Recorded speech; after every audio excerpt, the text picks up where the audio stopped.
L'Ardèche, vous connaissez? Département 7, qui se trouve au sud de la France, en Rhône-Alpes. Et vous connaissez l'école de l'Escrinet? Jamais entendu parler? Et pour cause, c'est le blackout total des médias, une fois encore. Pourtant, il s'y est passé une véritable guerre entre écolos et chasseurs. Enfin, guerre à sens unique, puisque les chasseurs se sont appropriés l'école en éjectant les écolos. Et quand je dis éjecter, c'est dans le sens premier du terme. Une caravane a été jetée d'une falaise avec deux membres qui s'y trouvaient à bord et dont un qui a failli passer. Menaces de mort, coups et blessures et même prise d'otage. Vérifiez si vous ne me croyez pas.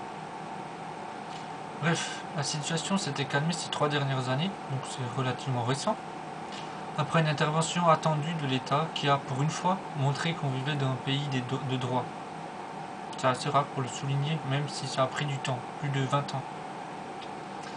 Mais la nuit du 17 au 18 février 2012, rebelote.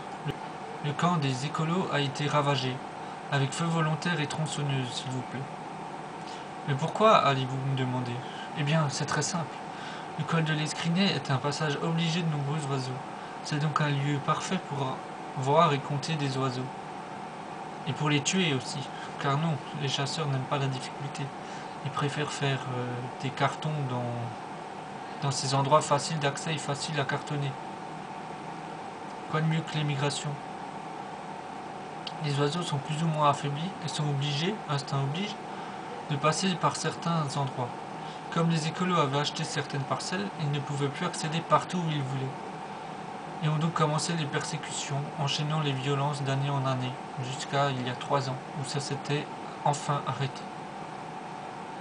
Mais maintenant que ça a repris, que faire? C'est pourtant simple. Appliquer la loi. Appliquer la loi et punir de façon exemplaire pour que le message passe de façon claire et limpide. Est-ce si difficile?